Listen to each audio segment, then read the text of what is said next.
Every day God is willing to reveal the purpose of your creation in your life. ನಿನ್ನ ಸೃಷ್ಟಿಯ ಬಗ್ಗೆ, ನಿನ್ನನ್ನು ಈ ಭೂಮಿ ಮೇಲೆ ಸೃಷ್ಟಿಸಿದ ಕುರಿತಾಗಿ ಪ್ರಕಟಪಡಿಸಬೇಕು ಅಂತ ದೇವರಿಗೆ ಆಸೆ ಇದೆ.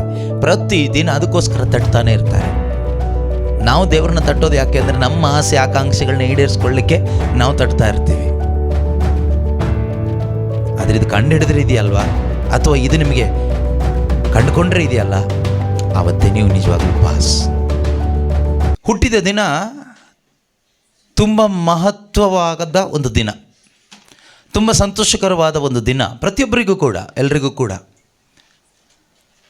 ಯಾರೂ ಕೂಡ ಹುಟ್ಟಿದ ದಿನ ಅಂತ ಬೇಜಾರು ಮಾಡ್ಕೊಳ್ಳೋದಿಲ್ಲ ಸಾಧಾರಣವಾಗಿ. ಯಾಕಾದರೂ ಹುಟ್ಟುಬಿಟ್ನು ಅಂತ ಬೇಜಾರು ಮಾಡ್ಕೊಳ್ಳೋದಿಲ್ಲ. ಬೇಜಾರು ಮಾಡ್ಕೊಳ್ಳೋರ ಬಗ್ಗೆ ಎಲ್ಲ ಹೇಳ್ತಾ ಇರೋದು. ಒಂದು ಒಳ್ಳೆಯ ಕುಟುಂಬದಲ್ಲಿ ಹುಟ್ಟಿದಾಗ ನಮಗೆ ಬೇಸರ ಆಗೋದಿಲ್ಲ, ಸಂತೋಷ ಆಗುತ್ತೆ. ಆದರೆ ಅದಕ್ಕಿಂತನೂ ಸಂತೋಷ ಪಡಬೇಕಾದ ಒಂದು ದಿನ ಒಬ್ಬ ಕ್ರೈಸ್ತ ವಿಶ್ವಾಸಿಯ ಜೀವಿತದಲ್ಲಿ ಅಥವಾ ಪ್ರತಿಯೊಬ್ಬರ ಜೀವಿತದಲ್ಲಿ ನಿಜವಾಗಲೂ ಹುಟ್ಟಿದ ದಿನಕ್ಕಿಂತ ಶ್ರೇಷ್ಠ ದಿನ ಅಂತಲೇ ನಾನು ಹೇಳ್ತೀನಿ. ನನ್ನ ಅನುಭವದಿಂದ ನಾನು ಹೇಳ್ತಾ ಇರೋದು, ಹುಟ್ಟಿದ ದಿನಕ್ಕಿಂತ ಶ್ರೇಷ್ಠವಾದ ಒಂದು ದಿನ ಇದೆ. ಅದು ಯಾವುದು ಅಂದರೆ ಹೊಸದಾಗಿ ಹುಟ್ಟಿದ ದಿನ. ಓಕೆ, ಅದಕ್ಕಿಂತನೂ ಯೇಸುವನ್ನು ಅರಿತುಕೊಂಡ ದಿನ. ಓಕೆ, ಯಾಕೆ ನಾನು ಭೂಮಿ ಮೇಲೆ ಹುಟ್ಟಿದ್ದೀನಿ ಅಂತ ನನಗೆ ರಿಯಲೈಸ್ ಆದ ದಿನ, ನನ್ನ ಜನ್ಮ ಯಾಕೆ ಎಂದು ನನಗೆ ಅರ್ಥ ಆದ ದಿನ. ನಾನು ಯಾಕೆ ಹುಟ್ಟಿದ್ದೀನಿ ಅಂತ, ನಾನು ಯಾಕೆ ಬ್ಯಾಪ್ಟಿಸಮ್ ತಗೊಂಡೆ, ನಾನು ಯಾಕೆ ಹೊಸದಾಗಿ ಹುಟ್ಟಿದೆ, ನಾನು ಯಾಕೆ ಪವಿತ್ರಾತ್ಮನ ಪಡ್ಕೊಂಡೆ, ಬಾರ್ನ್ ಅಗೇನ್ ಆದೆ, ಅದೆಲ್ಲ ಫೈನ್, ಓಕೆ, ಒಳ್ಳೆ ದಿನಗಳೇ, ಕೆಟ್ಟ ದಿನ ಏನೂ ಅಲ್ಲ. ಆದರೆ ಇದೆಲ್ಲ ಆಗಿನೂ ನೀನು ಯಾಕೆ ಹುಟ್ಟಿದೆಯಾ, ನೀನು ಯಾಕೆ ಬ್ಯಾಪ್ಟಿಸಮ್ ಪಡ್ಕೊಂಡೆ, ನೀನು ಯಾಕೆ ಪರಿಶುದ್ಧಾತ್ಮನ ಪಡ್ಕೊಂಡೆ, ನೀನು ಯಾಕೆ ಒಂದು ಹೊಸ ಹೆಸರಿಟ್ಕೊಂಡೆ, ಅದರ ಒಂದು ರಿಯಲೈಸೇಷನ್ ಸರಿಯಾಗಿ ಆಗದೇ ಇದ್ದರೆ ನಮ್ಮ ಜೀವನ ವೇಸ್ಟೇ. ಜೀವಿಸಿನೂ ಏನು ಪ್ರಯೋಜನ ಇಲ್ಲ, ದೊಡ್ಡ ಪ್ರಯೋಜನ ಏನೂ ಇಲ್ಲ, ಇರ್ತೀವಷ್ಟೇ. ನಿಮ್ಮಲ್ಲಿ ಯಾರಿಗೆಲ್ಲ ಆ ಒಂದು ರಿಯಲೈಸೇಷನ್ ಆಗಿದೆಯೋ, ಆ ಒಂದು ಮನವರಿಕೆ ಆಗಿದೆಯೋ, ನಾನು ಯಾಕೆ ಹುಟ್ಟಿದ್ದೇನೆ, ನಾನು ಯಾಕೆ ಒಂದು ಕ್ರೈಸ್ತ ವಿಶ್ವಾಸವನ್ನು ಸ್ವೀಕಾರ ಮಾಡಿದ್ದೇನೆ ಕೃಪೆಯಿಂದ, ನಾನು ಯಾಕೆ ಪರಿಶುದ್ಧಾತ್ಮನನ್ನು ಸ್ವೀಕಾರ ಮಾಡಿದ್ದೇನೆ, ನಾನು ಯಾಕೆ ಪ್ರಾರ್ಥನೆ ಮಾಡ್ತೀನಿ, ನಾನು ಯಾಕೆ ಬೈಬಲ್ ಓದೋದು, ಅದರ ಒಂದು ನಿಜವಾದ ರಿಯಲೈಸೇಷನ್ ಎಲ್ಲಿವರೆಗೂ ನಮ್ಮ ಜೀವನದಲ್ಲಿ ನಮಗಾಗೋದಿಲ್ವೋ, ನಮ್ಮ ಜೀವನ ವ್ಯರ್ಥ ಜೀವನ ಮಾತ್ರ ಅಲ್ಲ, ಆ ಜೀವನ ಬೇರೆಯವರಿಗೂ ಒಂದು ಶಾಪಗ್ರಸ್ತವಾದ ಜೀವನವಾಗಿರ್ತದೆ. Even though we are Christians, even though we are born again, even though we have the Holy Spirit, even though we are Christians, our life cannot be a blessing to others if you don't understand why you have been created here on this earth. ಒಂದು ದೈವಿಕವಾದ ಯೋಜನೆ ಇದೆ, ಪ್ರತಿಯೊಬ್ಬರಿಗೂ ಕೂಡ ಒಂದು ದೈವಿಕವಾದ ಯೋಜನೆ ಇದೆ. A divine purpose, a divine call ಅಂತ ಹೇಳ್ಬೋದು, ಅಥವಾ ಡಿವೈನ್ ಪರ್ಪಸ್ ಅಂತ ಹೇಳ್ಬೋದು. ಎಲ್ಲಿಯವರೆಗೆ ನಾವು ಆ ಡಿವೈನ್ ಕಾಲ್ ಒಳಗಡೆ ಎಂಟ್ರಿ ಆಗೋದಿಲ್ವೋ, ಆ ದೈವಿಕ ಕರೆ ಒಳಗಡೆ ನಾವು ಎಂಟ್ರಿ ಆಗೋದಿಲ್ವೋ, ಅಲ್ಲಿವರೆಗೂ ನಮ್ಮ ಜೀವನ ನಮಗೆ ಬೋರ್ ಆಗುತ್ತೆ ಅನ್ನೋದಕ್ಕಿಂತ ನಮ್ಮ ಜೀವನ ವ್ಯರ್ಥನೇ. ಕ್ರೈಸ್ತರಾದರೂ ಅಷ್ಟೇ, ಕ್ರೈಸ್ತರಾಗದೇ ಇದ್ದರೂ ಅಷ್ಟೇ, ಯಾರಾದರೂ ಅಷ್ಟೇ, ನಮಗೆ ಅದು ಅರ್ಥ ಆಗಬೇಕು, ರಿಯಲೈಸ್ ಆಗಬೇಕು. ಆದ್ದರಿಂದ ನಾನು ಯಾರು, ನಾನು ಯಾಕೆ ಇದ್ದೀನಿ ಅಂತಕ್ಕಂತಹ, ಈ ಭೂಮಿ ಮೇಲೆ ಯಾಕೆ ಇದ್ದೀನಿ ಅಂತಕ್ಕಂಥ ಒಂದು ರಿಯಲೈಸೇಷನ್ ಆಗೋದು ತುಂಬ ತುಂಬ ತುಂಬ ಮುಖ್ಯ. ಅದಿಲ್ಲದೆ ಇದ್ದರೆ ಏನು ಕೂಡ ಪ್ರಯೋಜನ ಇಲ್ಲ. ಎಷ್ಟೋ ಜನರ ಜೀವನ ಆ ರೀತಿಯಲ್ಲಿ ಜೀವಿಸಿ ಸತ್ತೇ ಹೋಗ್ಬಿಟ್ಟಿದ್ದಾರೆ. ಹುಟ್ಟಿದ ಅಂದಿನಿಂದ ಸಾಯೋ ತನಕ ಬರ್ತ್ಡೇ ಸೆಲೆಬ್ರೇಟ್ ಮಾಡಿದ್ದು. ಇನ್ನೂ ಏನೇನೋ ಡೇಗಳು ಬರುತ್ತೆ ಜೀವನದಲ್ಲಿ, ಎಲ್ಲ ಡೇನೂ ಸೆಲೆಬ್ರೇಟ್ ಮಾಡಿದ್ವಿ. ಇನ್ನು ಸತ್ತೋದ್ಮೇಲೆ ಬದುಕಿದವರು ಅವರ ಡೆತ್ ಡೇ ಸೆಲೆಬ್ರೇಟ್ ಮಾಡ್ತಾರೆ. ಏನಿವೆ, ಆದರೆ ಬದುಕಿರುವ ತನಕ ನಾವು ಸುಮಾರು ಡೇಗಳ ಸೆಲೆಬ್ರೇಷನ್ ಇದೆ. ಮಾಡ್ತೀವಿ. ಇಟ್ಸ್ ಗುಡ್, ನಮಗೊಂದು ಖುಷಿ ಕೊಡುತ್ತೆ, ಒಳ್ಳೆ ಊಟ ಸಿಗುತ್ತೆ, ಎಲ್ರಿಗೂ ಸಂತೋಷ ಆಗುತ್ತೆ. ಆದರೆ ದೇವರಿಗೆ ಸಂತೋಷ ಆಗಬೇಕಲ್ಲ. ದೇವರಿಗೆ ಸಂತೋಷ ಪಡಿಸ್ದೆ ನಾವು ಮಾತ್ರ ಒಳ್ಳೆ ಡೆಕೋರೇಷನೆಲ್ಲ ಮಾಡಿದ್ದೀರಲ್ಲ, ಈ ಥರ ಮಾಡಿ ಚಪ್ಪಾಳೆ ಹೊಡೆದು ಕೇಕೆಲ್ಲ ಕಟ್ ಮಾಡಿ ಒಳ್ಳೆ ಪಾರ್ಟಿ ಮಾಡಿ ತಿಂದು ಹಾಡು ಹೇಳಿ ಹೋದರೆ ನಮಗೆ ಖುಷಿ ಆಗುತ್ತೆ, ಬಂದವರಿಗೂ ಖುಷಿ ಆಗುತ್ತೆ. ಆದರೆ ಪ್ರೀತಿಯ ಸಹೋದರ ಸಹೋದರಿಯರ, ದೇವರಿಗೆ ಖುಷಿ ಆಗೋದು ಯಾವಾಗ ಗೊತ್ತಾ? ನಾನು ಯಾಕೆ ಈ ಭೂಮಿಯಲ್ಲಿ ಜನಿಸಿದ್ದೇನೆ, ನಾನು ಯಾಕೆ ಜನಿಸಿದ್ದೇನೆ, ಇದು ನನಗೆ ರಿಯಲೈಸ್ ಆಗಬೇಕು. ನನಗೆ ರಿಯಲೈಸ್ ಆಗಬೇಕು, ಬೇರೆಯವ್ರಿಗೆ ರಿಯಲೈಸ್ ಮಾಡ್ಕೊಡೋದು ಬೇಡ. ನನಗೇ ರಿಯಲೈಸ್ ಆಗದೆ ಇದ್ದರೆ ನನಗೆ ಆ ಜೀವನ ಜೀವಿಸ್ಲಿಕ್ಕೆ ಆಗೋದಿಲ್ಲಲ್ಲ. ಹಾಗೆ ಜೀವಿಸ್ತಾ ಇದ್ದರೆ ನನ್ನ ಜೀವನ ಒಂದು ಶಾಪಗ್ರಸ್ತ ಜೀವನ ಆಗೋಗುತ್ತಲ್ವಾ. ಶಾಪಗ್ರಸ್ತ ಅಂದರೆ ನಾನು ಹೇಳ್ತಾ ಇರೋದು ನರಕಕ್ಕೆ ಹೋಗ್ತೀರಿ ಆ ಶಾಪದ ಬಗ್ಗೆ ಅಲ್ಲ, ಅದು ಯೇಸು ಸ್ವಾಮಿ ತೆಗೆದು ಹಾಕಿ ಆಯಿತು. ಆದರೂ ಕೂಡ ಒಂದು ರೀತಿಯಲ್ಲಿ ಬರ್ಡ್ ಜೀವನ ಅಂತ ಹೇಳ್ತೀವಲ್ವ, ವೇಸ್ಟ್ ಜೀವನ, ನಿಷ್ಪ್ರಯೋಜಕವಾದ ಜೀವನ. ಯೇಸುಸ್ವಾಮಿಯ ರೀತಿಯಲ್ಲಿ ಹೇಳೋದಾದರೆ ಸಪ್ಪೆಯಾದ ಉಪ್ಪಿನ ಕಣ, ಫಲವಿಲ್ಲದ ಮರ, ಬೆಳಕಿಲ್ಲದ ಬಟ್ಟಲ ಕೆಳಗೆ ಮುಚ್ಚಿಟ್ಟ ದೀಪನೇ ಎಲ್ಲೋ ಒಂದು ಮೂಲಲ್ಲಿ ಇದೆ. ಯಾರಿಗೆ ಪ್ರಯೋಜನ ಇದೆ? ಏನು ಪ್ರಯೋಜನ ಇಲ್ಲ. ಉಪ್ಪಿನ ಕಣನೇ, ರುಚಿ ಇಲ್ಲ. ಎಲ್ಲಿ ತಗೊಂಡೋಗಿ ಹಾಕಿದ್ರು ಸುಮ್ಮನೆ ಉಪ್ಪು ಹಾಕಿದಂಗೆ ಆಗುತ್ತೆ, ಟೇಸ್ಟ್ ಬರಲ್ಲ. ಮರನೇ, ಆದರೆ ಫಲನೇ ಇಲ್ಲ. ಒಳ್ಳೆ ಮರನೇ, ಅಂಜೂರದ ಮರ, ಆದರೆ ಎಲೆ ತುಂಬ ಇದೆ, ಫಲ ಇಲ್ಲ. ಈ ರೀತಿ ಅವಸ್ಥೆಯಲ್ಲಿ ಎಷ್ಟೋ ಜನ ಬದುಕಿ ಸತ್ತೇ ಹೋಗ್ಬಿಟ್ರು.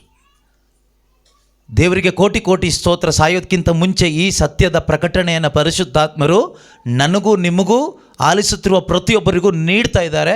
ಅದಕ್ಕಾಗಿ ದೇವರಿಗೆ ಸ್ತೋತ್ರ ಮಾಡೋಣ. Thank you holy spirit. ಈ ಥರ ಏನೋ ಒಂದು ಇದೆ ಅಂತ ಆದರೂ ನಮಗೆ ಹೇಳ್ಕೊಡ್ತಾ ಇದ್ದಾರೆ ದೇವರು, ಇದನ್ನು ಕಂಡುಕೊಂಡು ಬದುಕಿ ಅಂತ. ಆದರೆ ಅದನ್ನು ರಿವೀಲ್ ಮಾಡಿ ಕೊಡೋರು ಯಾರು ಕೇಳಿದರೆ ಹೋಲಿ ಸ್ಪಿರಿಟೇ. ನನ್ನ ಜೀವಿತದ ಪರ್ಪಸ್ ಏನು ಎಂದು ನನಗೆ ಪ್ರಕಟಪಡಿಸಿ ಕೊಡೋರು ಯಾರು ಕೇಳಿದರೆ ಯಾವ ಮನುಷ್ಯರು ಕೊಡೋದಿಲ್ಲ. ಯಾವ ಕರಿಸ್ಮ್ಯಾಟಿಕ್ ಬ್ರದರ್ಸ್ಗಳು, ಪ್ರೀಚರ್ಸ್ಗಳು ನನ್ನ ಜೀವನದ ಪರ್ಪಸ್ ಏನು ಅಂತ ಪ್ರಕಟಪಡಿಸಿ ಕೊಡಲಿಕ್ಕೆ ಅವರಿಗೆ ರೈಟ್ ಇಲ್ಲ, ಅವರಿಗೆ ಆಗೋದಿಲ್ಲ. ಅದನ್ನು ಪ್ರಕಟಪಡಿಸಿ ಕೊಡೋರು ಯಾರು ಅಂದರೆ ನನ್ನನ್ನು ನಿನ್ನನ್ನು ಸೃಷ್ಟಿ ಮಾಡಿದಂಥ ದೇವರು. ಅದಕ್ಕೋಸ್ಕರನೇ ನಾವು ದೇವರ ವಾಕ್ಯ ಕೇಳಬೇಕು. ಯಾಕೆ ಧ್ಯಾನಕ್ಕೆ ಬರಬೇಕು, ಯಾಕೆ ಪ್ರಾರ್ಥನಾ ಕೂಟಗಳಿಗೆ ಬರಬೇಕು, ಯಾಕೆ ಕಂಟಿನ್ಯೂಸ್ ಆಗಿ ದೇವರ ವಾಕ್ಯ ಕೇಳಿಸ್ಕೋಬೇಕು ಅಂದರೆ ಅತಿ ಮುಖ್ಯವಾಗಿ ಇದೊಂದು ಉದ್ದೇಶ. ನನ್ನನ್ನು ಯಾಕೆ ಇಟ್ಟಿದ್ದಾರೆ ದೇವರು ಈ ಭೂಮಿಯಲ್ಲಿ, ಇದು ನನಗೆ ಅರ್ಥ ಆಗಬೇಕು, ಸರಿಯಾಗಿ ಅರ್ಥ ಆಗಬೇಕು. ಅರ್ಥ ಆಗೋದು ಮಾತ್ರ ಅಲ್ಲ, ಅದರಲ್ಲಿ ನೆಲೆಗೊಳ್ಳಬೇಕು, ಅದರಲ್ಲಿ ಕೊನೆ ತನಕ ನೆಲೆಗೊಳ್ಳಬೇಕು, ಜೀವಿಸಬೇಕು, ಫಲ ತರಬೇಕು, ಬೆಳಕು ತರಬೇಕು, ರುಚಿ ತರಬೇಕು.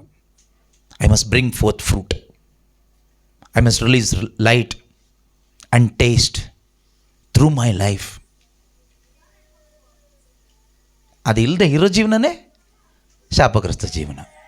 ಅಂಥ ಜೀವನ ಬರಡು ಜೀವನ. ಆ ಬರಡು ಜೀವನ ಜೀವಿಸ್ಲಿಕ್ಕಲ್ಲ ದೇವರು ನಮ್ಮನ್ನು ಸೃಷ್ಟಿ ಮಾಡಿರೋದು. ಆದ್ದರಿಂದ ಪ್ರೀತಿಯ ಸಹೋದರ ಸಹೋದರಿಯರೇ, ಈ ಒಂದು ಸತ್ಯ ನಮ್ಮೊಬ್ಬೊಬ್ಬರಿಗೂ ಮನವರಿಕೆ ಆಗೋ ತನಕನೂ ನಾವೇನು ಮಾಡಬೇಕು ಗೊತ್ತಾ? ಹುಡುಕಬೇಕು. ಏನು ಹುಡುಕೋದು ಬೇಡ, ಯೇಸುವನ್ನು ಹುಡುಕಿದ್ರೆ ಸಾಕು, ನಮ್ಗೆ ಅರ್ಥ ಆಗುತ್ತೆ. ಎಲ್ಲಿವರೆಗೆ? ಕಂಡುಕೊಳ್ಳುವವರೆಗೆ.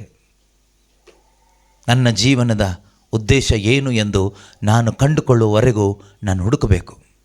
ಈ ಹುಡುಕಾಟದಲ್ಲಿ ದೇವರು ಎಲ್ಲೋ ಒಂದು ಕಡೆ ಪ್ರಕಟಪಡಿಸಿ ಕೊಡ್ತಾರೆ. ಪ್ರೀತಿಯ ಸಹೋದರ ಸಹೋದರಿಯರೇ, ದೇವರಿಗೆ ಆಸೆ ಇದೆ, ದೇವರಿಗೆ ತುಂಬ ಆಸೆ ಇದೆ. ನಿನ್ನನ್ನು ಯಾಕೆ ಈ ಭೂಮಿ ಮೇಲೆ ನಾನು ಕರ್ಕೊಂಡು ಬಂದೆ ಎಂಬುದನ್ನು ನಿನಗೆ ತಿಳಿಸ್ಕೊಡ್ಬೇಕು, ನಿನಗದು ರಿಯಲೈಸ್ ಮಾಡಿಕೊಡ್ಬೇಕು ಅಂತ ದೇವರು ನಿನ್ನನ್ನು ಹುಡ್ಕೊಂಡು ಪ್ರತಿ ದಿನ ಬಾಗಿಲು ತಡ್ತಾನೆ ಇರ್ತಾರೆ. Every day God is willing to reveal the purpose of your creation in your life. ನಿನ್ನ ಸೃಷ್ಟಿಯ ಬಗ್ಗೆ, ನಿನ್ನನ್ನು ಈ ಭೂಮಿ ಮೇಲೆ ಸೃಷ್ಟಿಸಿದ ಕುರಿತಾಗಿ ಪ್ರಕಟಪಡಿಸಬೇಕು ಅಂತ ದೇವರಿಗೆ ಆಸೆ ಇದೆ. ಪ್ರತಿದಿನ ಅದಕ್ಕೋಸ್ಕರ ತಟ್ತಾನೆ ಇರ್ತಾರೆ. ನಾವು ದೇವ್ರನ್ನ ತಟ್ಟೋದು ಯಾಕೆ ಅಂದರೆ ನಮ್ಮ ಆಸೆ ಆಕಾಂಕ್ಷೆಗಳನ್ನ ಈಡೇರಿಸ್ಕೊಳ್ಳಿಕ್ಕೆ ನಾವು ತಟ್ತಾ ಇರ್ತೀವಿ. ಆದರೆ ಇದು ಕಂಡು ಹಿಡಿದ್ರೆ ಇದೆಯಲ್ವಾ, ಅಥವಾ ಇದು ನಿಮಗೆ ಕಂಡುಕೊಂಡ್ರೆ ಇದೆಯಲ್ಲ, ಆವತ್ತೇ ನೀವು ನಿಜವಾಗ್ಲೂ ಪಾಸ್. ಅಲ್ಲಿವರೆಗೂ ಇರ್ತೀರಿ ಅಷ್ಟೇ. ಪಾಸ್ ಅಂತ ಹೇಳಲಿಕ್ಕಾಗೋದಿಲ್ಲ, ಫೇಲ್ ಅಂತಲೂ ಹೇಳಲಿಕ್ಕಾಗೋದಿಲ್ಲ. ಪಾಸು ಅಲ್ಲ ಫೇಲು ಅಲ್ಲದ ಒಂದು ಸ್ಥಿತಿ ಏನು ಹೇಳ್ಬೋದು ನೀವೇ ಹೇಳ್ಕೊಳ್ಳಿ. ಪಾಸ್ ಆದ್ರೇ ಸಂತೋಷ. ಈಗ ನೀವು ಎಕ್ಸಾಮ್ ಬರೆದ್ರಿ, ರಿಸಲ್ಟೇ ಬಂದಿಲ್ಲ, ಟೆನ್ಷನ್ನಲ್ಲಿ ಬದುಕಬೇಕಾಗುತ್ತೆ. ಚೆನ್ನಾಗಿ ಬರೆದ್ರೂ ಕೂಡ ಟೆನ್ಷನ್ ಇರುತ್ತೆ, ಸಂತೋಷ ಪಡಲಿಕ್ಕಾಗೋದಿಲ್ಲ, ಯಾರಿಗೂ ಹೋಗ್ಬಿಟ್ಟು ಸಿಹಿ ಹಂಚಲಿಕ್ಕಾಗೋದಿಲ್ಲ. ರಿಸಲ್ಟ್ ಬಂದುಬಿಟ್ರೆ ತುಂಬ ಖುಷಿ ಆಗುತ್ತೆ, ಎಲ್ರಿಗೂ ಹೋಗ್ಬಿಟ್ಟು ನಾವು ಸಿಹಿ ಹಂಚಲಿಕ್ಕಾಗತ್ತೆ. ಅದೇ ರೀತಿ ಕೆಲವರು ಎಕ್ಸಾಮ್ ಬರೀತಾನೆ ಇದ್ದೀರಿ, ರಿಸಲ್ಟ್ ಬಂದಿಲ್ಲ. ಕೆಲವರು ಎಕ್ಸಾಮಿಗೆ ಪ್ರಿಪೇರ್ ಆಗ್ತಾಯಿದ್ದೀರಿ, ಕೆಲವರಿಗೆ ಎಕ್ಸಾಮ್ ಇದೆ ಅಂತಲೇ ಗೊತ್ತಿಲ್ಲ, ಹೇಗೋ ಬದುಕ್ತಾ ಇದ್ದೀವಿ. ಅದರಲ್ಲೂ ಒಂದು ಡೇಂಜರ್ ಜಾಗ ಯಾವುದು ಗೊತ್ತಾ? ಈ ಕರಿಸ್ಮ್ಯಾಟಿಕ್ ಗ್ರೂಪ್ಗಳು. ಕರಿಸ್ಮ್ಯಾಟಿಕ್ ಪ್ರೇಯರ್ ಗ್ರೂಪ್ ಅನ್ನೋದು ಒಂದು ಡೇಂಜರ್ ಜಾಗ. ಇಲ್ಲಿ ಇದ್ರೊಳಗಡೆ ಸೇರ್ಕೊಬಿಟ್ರೆ ಏನಾಗುತ್ತೆ ಗೊತ್ತಾ? ದೇವರು ನನ್ನನ್ನು ಕರೆದಿರೋದೇ ಮೈಕ್ ಹಿಡ್ಕೊಳ್ಳೋದಕ್ಕೆ ಅನ್ನೋದು ಬಂದುಬಿಡುತ್ತೆ ಅಲ್ಲಿಗೆ, ಬೋಧನೆ ಮಾಡೋದಕ್ಕೆ ಅಂತ ಬಂದುಬಿಡುತ್ತೆ, ಅಥವಾ ಏನಕ್ಕೂ ಒಂದಕ್ಕೆ ಯಾವುದೋ ಒಂದು ಗಿಫ್ಟ್ ಆಪ್ರೇಟ್ ಆಗುತ್ತೆ ಅದಕ್ಕೆ ಅಂತ ಬಂದುಬಿಡುತ್ತೆ. ನೋಡಿ, ಇಲ್ಲಿ ತಿಳ್ಕೋಬೇಕು, ನಾವು ಹುಡುಕಬೇಕು, ಹುಡುಕೋದನ್ನು ನಿಲ್ಲಿಸಬಾರ್ದು. ಆಗಲೇ ನಿಜವಾಗ್ಲೂ ನಮಗೆ ಕೊನೆ ತನಕ ದೃಢವಾಗಿ ನಿಲ್ಲಕ್ಕಾಗತ್ತೆ. ಪ್ರೀತಿಯ ಸಹೋದರ ಸಹೋದರಿಯರೇ, ಎಲ್ಲರಿಗೂ ಕರೆ ಇದೆ, ಕೆಲವರಿಗೆ ಮಾತ್ರ ಅಲ್ಲ, ಪ್ರತಿಯೊಬ್ಬರಿಗೂ there is a divine call for every human being. There is a divine call for every human being, respective of caste and creed. ಯಾವುದೇ ಜಾತಿ ಮತ ಭಿನ್ನ ಭೇದವಿಲ್ಲದೆ ಪ್ರತಿಯೊಬ್ಬ ಮನುಷ್ಯನಿಗೂ, ಈ ಭೂಮಿಯಲ್ಲಿ ಹುಟ್ಟಿದ ಪ್ರತಿಯೊಬ್ಬ ಮನುಷ್ಯನಿಗೂ ಒಂದು ದೈವಿಕವಾದ ಕರೆ ಇದೆ. ಆ ಕರೆ ಒಳಗಡೆ ಬರಬೇಕು. ಆ ಕರೆ ಒಳಗಡೆ ಬಂದರೆ ಏನು ಸಿಗುತ್ತೆ ಕೇಳಿದರೆ, ಮದರ್ ತೆರೇಸಾ ಹೇಳ್ತಾರಲ್ವ, ಕಾಲ್ ವಿದಿನ್ ಎ ಕಾಲ್. ಕರೆ ಒಳಗಡೆ ಇರುವ ಇನ್ನೊಂದು ಕರೆ, ಎ ಸ್ಪೆಷಲ್ ಕಾಲಿಂಗ್ ಏನು ಅನ್ನೋದು ನಮಗೆ ಸಿಗುತ್ತೆ. ನಿನಗಿರ್ತಕ್ಕಂಥ ಕರೆಗೆ ಇನ್ನೂ ಬಂದಿಲ್ಲದೆ ಹೋದರೆ ಆ ಸ್ಪೆಷಲ್ ಕಾಲಿಂಗಿಗೆ ಎಲ್ಲಿಂದ ಬರಲಿಕ್ಕಾಗುತ್ತೆ ಅಲ್ವಾ? ಸೊ ವಿಶೇಷವಾದ ಒಂದು ದೈವಿಕ ಕರೆ ಪ್ರತಿಯೊಬ್ಬ ಮನುಷ್ಯನಿಗೆ ಇದೆ. ಅದನ್ನು ಅವನು ಯಾವತ್ತು ಕಂಡುಕೊಳ್ತಾನೋ, ಅದರ ಒಂದು ರಿಯಲೈಸೇಷನ್ ಯಾವಾಗ ಆಗ್ತಾನೋ, ಆಗ ಮಾತ್ರ ನೆಮ್ಮದಿಯಾಗಿ ಆ ಕರೆಯಲ್ಲಿ ಬದುಕಲಿಕ್ಕೆ ಅಥವಾ ಮುಂದಕ್ಕೆ ಹೋಗಲಿಕ್ಕೆ ಪ್ರತಿಯೊಬ್ಬ ಮನುಷ್ಯನಿಗೂ ಕೂಡ ಸಾಧ್ಯ ಆಗುತ್ತೆ. ಅಲ್ಲಿವರೆಗೆ ನಾವು ಏನೋ ಮಾಡ್ಕೊಂಡಿರ್ತೀವಿ, ಹೇಳೋದು ಮತ್ತು ದೇವ್ರ ಕೆಲಸ ಮಾಡ್ತಾಯಿದ್ದೀವಿ, ದೇವ್ರಿಗೋಸ್ಕರ ಬದುಕ್ತಾ ಇದ್ದೀವಿ, ದೇವ್ರ ಸೇವೆ ಅಂತೆಲ್ಲ ನಾವು ಹೇಳ್ಕೋಬೇಕಷ್ಟೇ. ನಮಗೆ ಖುಷಿ ಆಗುತ್ತಷ್ಟೆ. ಖುಷಿ ಅಂದರೆ ಅದೊಂಥರ ಕ್ಷಣಿಕ ಖುಷಿ, ಲೌಕಿಕವಾದ ಖುಷಿ, ನಾಟ್ ಎ ಕಂಟೆಂಟ್ಮೆಂಟ್. ಒಂದು ಮನತೃಪ್ತಿ, ಆತ್ಮತೃಪ್ತಿ ಅಂತ ಹೇಳ್ತೀವಲ್ವ, ಅದಲ್ಲ.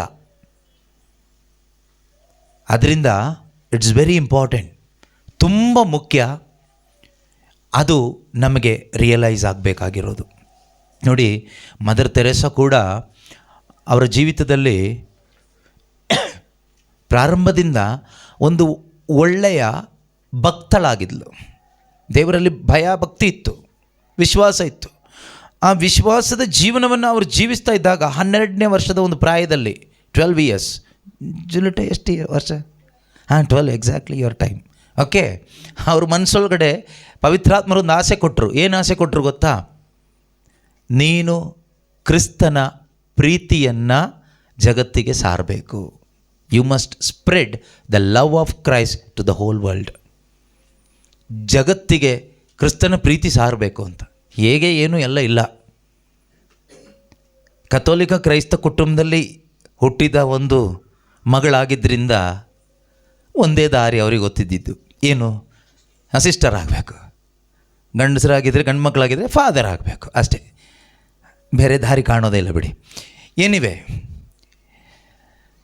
ಸಿಸ್ಟರ್ ಆದರು, ಸಿಸ್ಟರ್ ಆಗಬೇಕು ಅಂತ ಆಸೆ ಪಟ್ಟರು. ಲಾಸ್ಟಿಗೆ ಯಾವುದೋ ಒಂದು ಕಾನ್ವೆಂಟಿಗೆ ಹೋಗಿ ಸೇರಿಕೊಂಡ್ರು.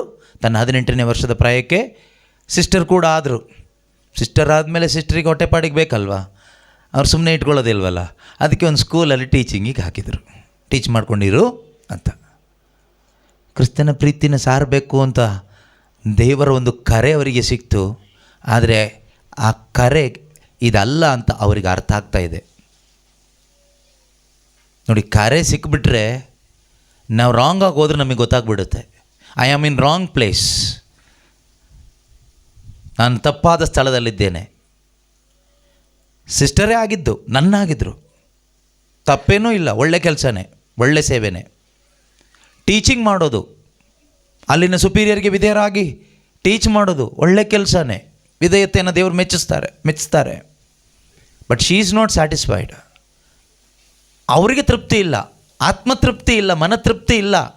ಯಾಕೆಂದರೆ ಅವರಿಗೆ ಅರ್ಥ ಆಗ್ತಾ ಇದೆ, ದೇವರು ನನ್ನನ್ನು ಕರೆದಿರೋದು ಕ್ರಿಸ್ತನ ಪ್ರೀತಿಯನ್ನು ಸಾರಲಿಕ್ಕೆ, ಇದಲ್ಲ ಅಂತ ಗೊತ್ತಾಯಿತು. ಆ ಟೈಮಲ್ಲಿ ಸೆಕೆಂಡ್ ವರ್ಲ್ಡ್ ವಾರ್ ಅನಿಸುತ್ತೆ. ಅವರು ಇಂಡಿಯಾಕ್ಕೆ ಬಂದರು. ಇಂಡಿಯಾದಲ್ಲಿ ಸ್ಕೂಲಲ್ಲಿ ಅವರು ಟೀಚ್ ಮಾಡ್ತಾ ಇರುವಾಗ ಕೋಲ್ಕತ್ತಾದ ಬೀದಿಗಳಲ್ಲಿ ಹೆಣ ಬೀಳ್ತು. ಸುಮಾರು ಮಕ್ಕಳು ಅನಾಥರಾದರು. ತುಂಬ ಕಷ್ಟದಲ್ಲಿ ಜನ ಇದ್ದಾರೆ. ಸ್ಲಮ್ ಏರಿಯಾಗಳಲ್ಲೆಲ್ಲ ರೋಗಗಳು, ತಿನ್ನಲಿಕ್ಕೆ ಗತಿ ಇಲ್ಲ. ಅಂದರೆ ತೆರೇಸರವರ ಹೃದಯದಲ್ಲಿ ಪರಿಶುದ್ಧಾತ್ಮರು ಆ ಒಂದು ಕಂಪ್ಯಾಷನ್ ಉಂಟು ಮಾಡಿದರು. ಅವರು ಡಿಸೈಡ್ ಮಾಡಿದರು, ನಾನು ಹೇಗಾದರೂ ಮಾಡಿ ಈ ಏನೂ ಇಲ್ಲದವರಿಗೆ, ಮಕ್ಕಳಿಗೆ, ಅವರಿಗೆ ಗೊತ್ತಿರೋ ಟೀಚಿಂಗ್ ಮಾತ್ರ ನಾನು ಟೀಚ್ ಮಾಡ್ತೇನೆ, ಫ್ರೀಯಾಗಿ, ಉಚಿತವಾಗಿ.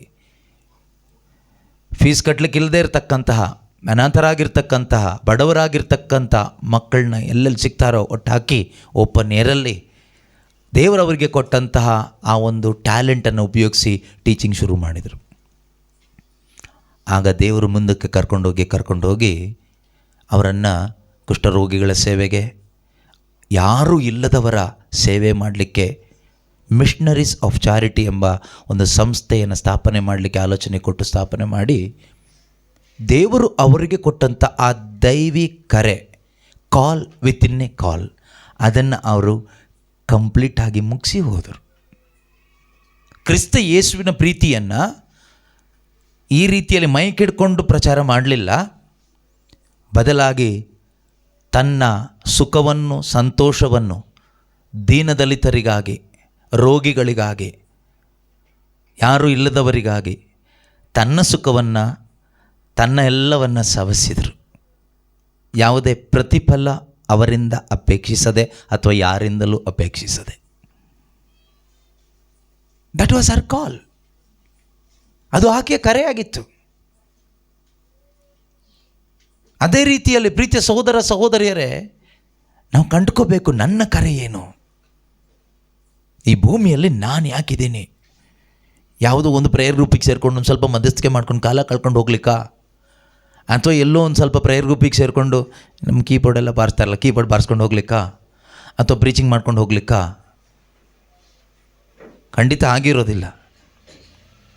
ಒಂದು ಸ್ಪೆಸಿಫಿಕ್ ಆದ ಒಂದು ಕರೆ ಇರುತ್ತೆ, ಒಂದು ನಿರ್ದಿಷ್ಟವಾದ ಒಂದು ದೈವಿ ಕರೆ ಇರ್ತದೆ. ಇದು ನಮಗೆ ಮನದಟ್ಟಾಗಬೇಕು ಪ್ರೀತಿಯ ಸಹೋದರ ಸಹೋದರಿಯರೇ. ಫ್ರಾನ್ಸಿಸ್ ಅಸಿಸಿ ಕೂಡ, ಅವರಪ್ಪ ದೊಡ್ಡ ಶ್ರೀಮಂತ, ಬಟ್ಟೆ ವ್ಯಾಪಾರಿ, ಕ್ಲಾತ್ ಮರ್ಚೆಂಟ್. ಅಪ್ಪನ ಆಸೆ ಮಗ ದೊಡ್ಡ ಶ್ರೀಮಂತ ಆಗಬೇಕು, ಒಳ್ಳೆ ಬಿಸ್ನೆಸ್ ಮ್ಯಾನ್ ಆಗಬೇಕು ಅಂತ ಆಸೆ ಪಟ್ಟರು. ಅದಕ್ಕಾಗಿಯೇ ಡೈಲಿ ಪ್ರೇಯರ್ ಮಾಡ್ತಾಯಿದ್ರು ಅನಿಸುತ್ತೆ. ಆದರೆ ಹೀಗೆ ಜೀವಿಸ್ತಾ ಇರುವಾಗ ಅವರ ಆಸೆ ಏನು? ಶ್ರೀಮಂತಿಕೆ ಇದೆ, ಹಣ ಇದೆ, ಲೈಫ್ ಎಂಜಾಯ್ ಮಾಡ್ತಾ ಬದುಕಿದ್ರು. ಸೈನ್ಯಕ್ಕೆ ಸೇರಿಕೊಂಡ್ರು, ಮಿಲ್ಟ್ರಿಗೆ ಸೇರಿಕೊಂಡ್ರು, ಆರ್ಮಿ ಮ್ಯಾನ್ ಆದರು, ಅಲ್ಲಿ ಸೇವೆ ಮಾಡಿದರು. ಸ್ಯಾಟಿಸ್ಫ್ಯಾಕ್ಷನ್ ಇಲ್ಲ. ಯಾವುದೋ ಒಂದು ಸಂದರ್ಭದಲ್ಲಿ ಯುದ್ಧಕ್ಕೆ ಹೋಗಬೇಕಾಗಿ ಬಂತು, ಯುದ್ಧದಲ್ಲಿ ಸ್ವಲ್ಪ ಕಷ್ಟಗಳು ಬಂತು, ಜೈಲಿಗೆ ಹೋಗಬೇಕಾಗಿ ಬಂತು, ಕಾಯಿಲೆ ಬಂತು. ಈ ಒಂದು ಮಧ್ಯದಲ್ಲಿ ಅವರಿಗೆ ಆಧ್ಯಾತ್ಮಿಕ ಒಲವು ಬಂತು ಅವ್ರ ಮನಸ್ಸಲ್ಲಿ. ನಾನು ದೇವ್ರನ್ನ ತಿಳ್ಕೋಬೇಕು ಅಂತ. I want to know God. ದೇವ್ರನ್ನ ಅರ್ಥಕೋಬೇಕು. ಸೊ ಯಾವಾಗ ದೇವ್ರನ್ನ ಅರ್ಥಕೋಬೇಕು ಅಂತ ಆಲೋಚನೆ ಪರಿಶುದ್ಧಾತ್ಮರು ಕೊಟ್ಟರು, ಅದನ್ನು ರಿಜೆಕ್ಟ್ ಮಾಡಿಲ್ಲ, ಅದನ್ನು ಹಾಗೆ ಅಕ್ಸೆಪ್ಟ್ ಮಾಡಿದರು. ದೇವ್ರನ್ನ ಅರ್ಥಕೊಳ್ಳಿಕ್ಕೆ ತೊಡಗಿದರು. ದೇವ್ರನ್ನ ಅರ್ಥಕೊಳ್ಳಿಕ್ಕೆ ತೊಡಗಿದಾಗ ದೇವರು ಅವ್ರನ್ನ ಯಾಕೆ ಕರೆದಿದ್ದಾರೆ ಅನ್ನೋದು ಅವ್ರಿಗೆ ತಿಳಿಸ್ಕೊಟ್ರು. ಕ್ರಿಸ್ತ ಯೇಸುವಿನ ಶುಭ ಸಂದೇಶವನ್ನು ಸಾರಲಿಕ್ಕೆ ಬಿದ್ದು ಹೋದಂಥ ಸಭೆಯನ್ನು ಕಟ್ಟಿ ಎಬ್ಬಿಸಲಿಕ್ಕೆ ದೇವರು ನನ್ನನ್ನು ಆರಿಸಿಕೊಂಡಿದ್ದಾರೆ ಎಂಬ ಒಂದು ಮನವರಿಕೆ ಅವರಿಗಾಯಿತು. ಅವರ ದೀನ ಜೀವನದ ಮುಖಾಂತರವಾಗಿ ಆ ಶ್ರೀಮಂತಿಕೆಯನ್ನು ಬಿಟ್ಟು, ಯಾವ ರೀತಿ ಯೇಸು ಸ್ವಾಮಿ ಆ ಸ್ವರ್ಗೀಯ ಶ್ರೀಮಂತಿಕೆಯನ್ನು ಬಿಟ್ಟು ಅಲ್ಲೇ ಇಟ್ಟು ಈ ಭೂಮಿಗೆ ಒಬ್ಬ ಬಡವನಾಗಿ ನಮಗೋಸ್ಕರ ಬಂದರೋ, ಅದೇ ರೀತಿಯಲ್ಲಿ ಅಸಿಸಿಯ ಫ್ರಾನ್ಸಿಸ್ ಅವರು ನನ್ನ ಯೇಸುವನ್ನು ಹಾಗೇ ಫಾಲೋ ಮಾಡಬೇಕು ಅಂತ ಅವನ ದೊಡ್ಡ ಶ್ರೀಮಂತಿಕೆಯನ್ನು ಎಲ್ಲವನ್ನು ಅಲ್ಲೇ ಬಿಟ್ಟು ಭಿಕ್ಷುಕನಾದರು. ಭಿಕ್ಷೆ ಎತ್ತಿ ಅವನು ಭಿಕ್ಷಾ ಜೀವನವನ್ನು ಜೀವಿಸಿ ಅನೇಕರಿಗೆ ಯೇಸು ಪ್ರೀತಿಯನ್ನು ಹಂಚಿದರು, ಶುಭ ಸಂದೇಶವನ್ನು ಸಾರಿದರು. ಕಾರಣ ಅವರಿಗೆ ಅವರ ಕರೆ ಏನು ಎಂದು ಅರ್ಥ ಆಗಿದ್ದರಿಂದ ಇವತ್ತು ನಾವು ಅವರನ್ನು ಗೌರವಿಸ್ತೀವಿ. ಅಸಿಸಿಯ ಸಂತ ಫ್ರಾನ್ಸಿಸ್ ಹೆಸರನ್ನೆಲ್ಲ ಹೇಳ್ತೀವಿ, ಅವರ ಹೆಸರು ಹಬ್ಬ ಮಾಡ್ತೀವಿ, ಅವರನ್ನು ಅನೇಕ ರೀತಿಯಲ್ಲಿ ಗೌರವಿಸ್ತೀವಿ. ಒಳ್ಳೆಯದೇ, ತಪ್ಪೇನೂ ಇಲ್ಲ. ಆದರೆ ಪ್ರೀತಿಯ ಸಹೋದರ ಸಹೋದರಿಯರೇ, ನನ್ನ ಜೀವನದಲ್ಲಿ ಒಂದು ದೈವಿಕವಾದ ಕರೆ, ಒಂದು ಸ್ವರ್ಗೀಯವಾದ ಕರೆ ಇದೆ ಎಂಬುದನ್ನು ನಾನು ಕೂಡ ಕಂಡುಕೊಳ್ಳದೆ ಇದ್ದರೆ ಏನು ಪ್ರಯೋಜನ ಇಲ್ಲದ ಹಾಗೆ ಆಗ್ತದೆ. ಯೇಸುಸ್ವಾಮಿ ನಮ್ಮನ್ನು ಕರೀತಾನೆ ಇರ್ತಾರೆ. ಪ್ರತಿಯೊಂದು ಧ್ಯಾನ ಕೂಟದಲ್ಲೂ ಕೂಡ, ಪ್ರತಿಯೊಂದು ವಾಕ್ಯೋಪದೇಶದಲ್ಲೂ ಕೂಡ, ಈಗಲೂ ಕೂಡ ದೇವರು ಕೆಲವರನ್ನ ಕರೀತಾ ಇದ್ದಾರೆ. ನಾವೇನು ಮಾಡಿದ್ದೀವಿ ಗೊತ್ತಾ? ನಾವು ಕಂಫರ್ಟಬಲ್ ಆಗಿದ್ದೀವಿ. ನಾವು ನಮ್ಮದೇ ಆದ ಮೈಂಡ್ ಸೆಟ್ಟಲ್ಲಿ ಹಾಗೆ ಬದುಕೊಂಡು, ಹಾಗೆ ಕಾಲ ಕಳ್ಕೊಂಡು, ಹಾಗೆ ಹೋಗ್ತಾ ಇದ್ದೀವಿ ಅಷ್ಟೇ. Am I truly responding to the call of the holy spirit? Am I truly responding to the divine call? ಆ ಪರಿಶುದ್ಧಾತ್ಮನು ನೀಡ್ತಿರ್ತಕ್ಕಂಥ ಕರೆಗೆ, ಆ ದೈವಿಕ ಕರೆಗೆ ನಾನೇನಾದರೂ ಪ್ರತಿಕ್ರಿಯೆ ತೋರಿಸ್ತಾ ಇದ್ದೀನಾ?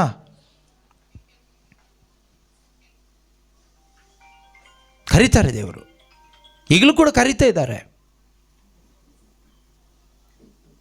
ನಾವು ಸುಮ್ಮನೆ ನಮ್ಮದೇ ಆದ ಮೈಂಡ್ ಸೆಟ್ಟಲ್ಲಿ ಹೀಗೆ ಅವಿಶ್ವಾಸದಲ್ಲಿ ಕೂತ್ಕೊಂಡ್ರೆ ಆ ಕರೆಯನ್ನು ನಾವು ಮಿಸ್ ಮಾಡ್ಕೊಳ್ತೀವಿ ಅಷ್ಟೇ. ಇಸ್ರಾಯೇಲ್ ಜನರ ಥರ ಅವರಿಗೊಂದು ಶ್ರೇಷ್ಠವಾದ ಕರೆ ಇತ್ತು, ಬಟ್ ಆ ಕರೆಯಲ್ಲಿ ಅವರು ಫೇಲ್ ಆದರು. ಕರೆ ಕೊಟ್ಟಿದ್ದೇವ್ರೆ,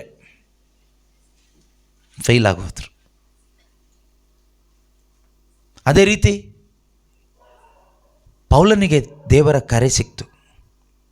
ಕರೆ ತಾಯಿಯ ಗರ್ಭದಲ್ಲಿ ಸಿಕ್ಕಿದ್ರೂ ಕೂಡ, ದೇವರು ಕರೆದ್ರೂ ಕೂಡ ಅವನಿಗೆ ಅರ್ಥ ಆಗಿಲ್ಲ. ಅದೇ ನಾನು ಹೇಳಿದ್ದು, ತಾಯಿಯ ಗರ್ಭದಲ್ಲಿ ನಮ್ಮನ್ನು ದೇವರು ಕರೆದಿದ್ದಾರೆ ಅಂತ ಹೇಳ್ತೀವಿ, ಫೈನ್, ವಾಕ್ಯದ ಆಧಾರದಲ್ಲಿ ಹೇಳೋಣ. ಆದರೆ ನಿನಗದು ರಿಯಲೈಸ್ ಆಗಿದೆಯಾ? ನಿನಗೆ ರಿಯಲೈಸ್ ಆಗದೇ ಇದ್ದರೆ ಏನು ಪ್ರಯೋಜನ ಆಯಿತು? ಗಲಾತ್ಯದವರಿಗೆ ಬರೆದ ಪತ್ರಿಕೆ 1:15 ಹೇಳ್ತಾರಲ್ವಾ, ತಾಯಿಯ ಗರ್ಭದಲ್ಲಿದ್ದಾಗಲೇ ದೇವರು ನನ್ನನ್ನು ಅವರ ಅಪಾರ ಕೃಪೆಯಿಂದ ಈ ಶುಭ ಸಂದೇಶದ ಸೇವೆಗಾಗಿ ನನ್ನನ್ನು ಅವರು ಕರೆದಿದ್ದಾರೆ, ಆರಿಸಿಕೊಂಡಿದ್ದಾರೆ. ಅನ್ಯ ಧರ್ಮೀಯರಿಗೆ ಅಥವಾ ಅನೇಕರಿಗೆ ಶುಭ ಸಂದೇಶವನ್ನು ಸಾರಬೇಕೆಂದೇ ದೇವರು ತಮ್ಮ ಮಗನನ್ನು ಅಥವಾ ಯೇಸು ಕ್ರಿಸ್ತರನ್ನು ನನಗೆ ಪ್ರಕಟಪಡಿಸಿಕೊಟ್ರು. ಹಾಗಾದರೆ ನಾವು ಹೇಳ್ತೀವಿ, ನನಗೆ ಯೇಸುವಿನ ಪ್ರಕಟಣೆ ಆಗಿದೆ, ಪ್ರಕಟಣೆ ಆಗಿದೆ, ಪ್ರಕಟಣೆ ಆಗಿದೆ. ಯಾಕೆ ಪ್ರಕಟಣೆ ಆಗಿದೆ? ಯಾಕೆ ದೇವರು ತಮ್ಮ ಏಕೈಕ ಪುತ್ರನನ್ನು ನಿನಗೆ ಪ್ರಕಟಪಡಿಸಿ ಕೊಡಬೇಕು? ಯಾಕಂತ ಮಹಾ ಪ್ರಕಟಣೆ ನಮಗಾಗಬೇಕು? ನಾವು ಕೇಳ್ತೀವಲ್ಲ, ದೇವರೇ ನನಗೆ ಪ್ರಕಟಣೆ ಕೊಡಿ, ಯೇಸುವಿನ ಪ್ರಕಟಣೆ ಇನ್ನೂ ಕೊಡಿ. ಯಾಕೆ ಅಲ್ವಾ? ಸೊ ಪೌಲರಿಗೆ ದೇವರು ಯೇಸು ಕ್ರಿಸ್ತನ ಪ್ರಕಟಣೆ ಕೊಟ್ಟರು. ಆ ಪ್ರಕಟಣೆ ಸಿಕ್ಕಿದಾಗ ಅವರಿಗೆ ಅರ್ಥ ಆಯಿತು, ದೇವರು ನನ್ನನ್ನು ಒಬ್ಬ ಅಪಸ್ತೋಲನನ್ನಾಗಿ ಕರೆದಿದ್ದಾರೆ. God called me as an apostle to the Gentiles and to the people of this world. ಅನ್ಯ ಧರ್ಮೀಯರಿಗೂ ಮತ್ತು ಲೋಕಕ್ಕೂ ಒಬ್ಬ ಅಪಸ್ತೋಲನನ್ನಾಗಿ ದೇವರು ನನ್ನನ್ನು ಕರೆದಿದ್ದಾರೆ ಅನ್ನೋದು ಅವರಿಗೆ ಅರ್ಥ ಆಯಿತು. ನಿನ್ನನ್ನು ಯಾವುದಕ್ಕೆ ಕರೆದಿದ್ದಾರೆ? ನೀನು ಏನು ಮಾಡ್ತಾ ಇದೀಯ? ನಿನ್ನನ್ನು ಯಾವುದಕ್ಕಾಗಿ ಕರೆದಿದ್ದಾರೆ? ನೀನು ಏನು ಮಾಡ್ತಾ ಇದೀಯ? ನೀನು ಎಲ್ಲಿದೀಯ? ಥಿಂಕ್. ನಾವು ಹೇಳ್ತೀವಲ್ವಾ, ದೇವರು ಕರೆದಿದ್ದಾರೆ ಬ್ರದರ್, ನನ್ನನ್ನು ದೇವರು ಕರೆದಿದ್ದಾರೆ. ಫೈನ್, ಕರೆದಿದ್ದಾರೆ, ಆಮೇನ್, ಹಾಗೇ ಆಗಲಿ. ನೀನು ಏನು ಮಾಡ್ತಾ ಇದೀಯ? ಅದಕ್ಕೆ ಸಂಬಂಧಪಟ್ಟ ಹಾಗೆ ಸ್ವಲ್ಪ ವಾಕ್ಯಗಳನ್ನು ಧ್ಯಾನ ಮಾಡಿ ಮುಗಿಸ್ಬಿಡೋಣ. ಪೇತ್ರನು ಬರೆದ 2ನೇ ಪತ್ರಿಕೆ, 2 Peter chapter 1 verse 10 ಆ್ಯಂಡ್ 11. ಪೇತ್ರನು ಬರೆದ 2ನೇ ಪತ್ರಿಕೆ ಅಧ್ಯಾಯ 1 ವಾಕ್ಯ 10, 11.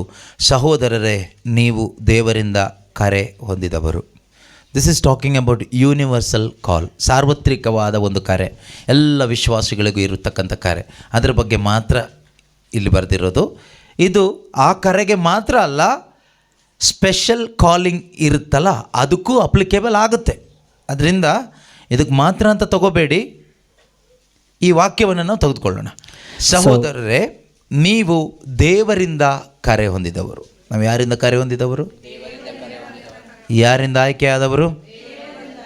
ಅಲ್ಲೇ ಇದೆಯಲ್ವ, ದೇವರಿಂದ. ಈಗ ಯಾವುದಾದ್ರೂ ಒಂದು ಕಂಪ್ನಿಗೆ ಅಲ್ಲಿಂದ ನಮಗೆ ಕಾಲ್ ಬರುತ್ತೆ, ಆ ಕಂಪನಿ ನಮ್ಮನ್ನು ಆಯ್ಕೆ ಮಾಡಿಕೊಳ್ಳುತ್ತೆ. ನಾವು ಹೋಗಿ ಕೆಲಸ ಮಾಡಿದ್ರೆ ಮಾತ್ರ ಏನು ಸಿಗುತ್ತೆ?